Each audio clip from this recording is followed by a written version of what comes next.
Hello students, welcome to our class.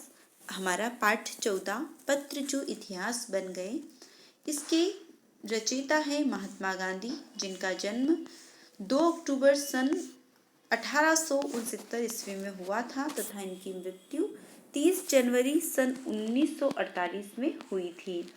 इन्होंने यह पत्र अपने पुत्र के नाम लिखा था। यह पूरा पाठ एक पत्र शैली में है और यह पत्र महात्मा गांधी ने अपने पुत्र को लिखा था। कब? 25 मार्च 1909 विक्टोरिया जेल से। उन्होंने पत्र के माध्यम से उन्हें जीवन की जो कठिनाइयाँ होती हैं उनके बारे में बताया है कि हमें अब गरीबी में अपना जीवन जीना होगा और गरीबी में जो सुख है वह अमीरी में नहीं है। तुम अपनी जिम्मेदारियों को खुशीपूर्वक निभा रहे हो, इसलिए तुम किसी भी प्रकार की शिक्षा से वंचित नहीं हो। अगर हमें किताबी ज्ञान नहीं है और व्यवहारिक ज्ञान है, हम किसी जिम्मेदारियों को बहुत ही अच्छे से और खुशी खुशी निभाते हैं, तो वह किसी डिग्री हासिल करने से कम नहीं होता। तुम अपनी माँ की रक्षा करो, अपनी माँ के स्वास्थ्य का ध्यान रख रहे हो, उनके स्वास्थ्य में भी सुधार हो रहा है और मैं भी यहाँ पर अच्छा हूँ। इसके साथ ही वह बताते हैं, खेत में घास और गड्ढे खोदने में पूरा समय देना। खेत में और गड्ढे खोदने में पूरा समय देना मतलब खेत की जो निंदाई गुड़ाई करने में तुम पूरा समय खेतों को देना। भविष्य में हमें अपना जीवन निर्वाह इसी से करना है। महात्मा गांधी अपने पुत्र को जेल से पत्र के माध्यम से कह रहे हैं कि हमारे जो खेत हैं उन खेतों में खरपतवार को उखाड़ने में और निंदाई गुड़ाई करने में तुम पूरा ध्यान देना, क्योंकि आगे का भविष्य हमारा उसी के ऊपर टिका रहेगा। मेरी इच्छा है कि अपने परिवार में तुम एक योग्य किसान बनो।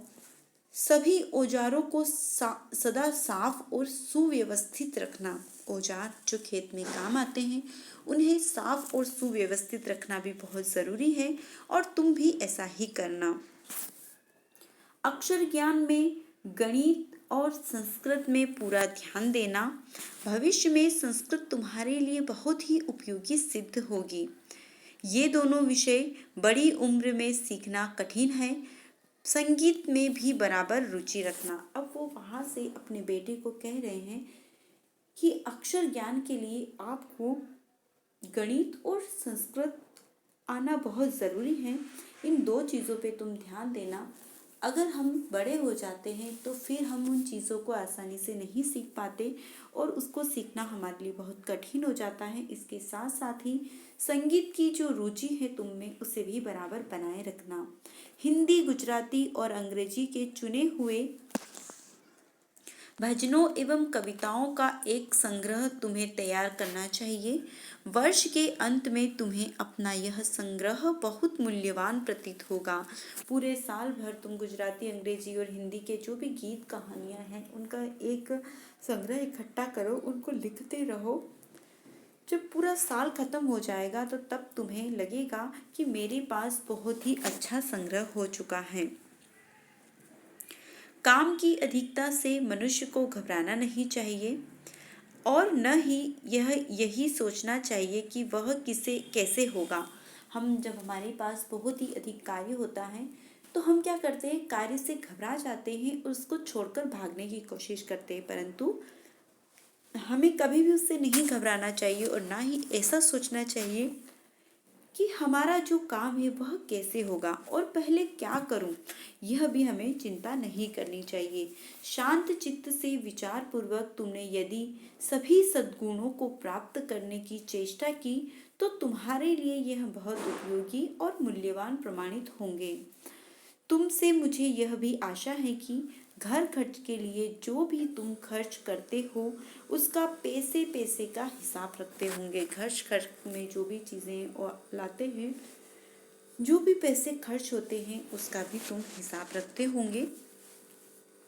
मुझे यह भी आशा है कि तुम रोज शाम को नियम पूर्वक प्रार्थना करते होंगे और रविवार को वेस्ट के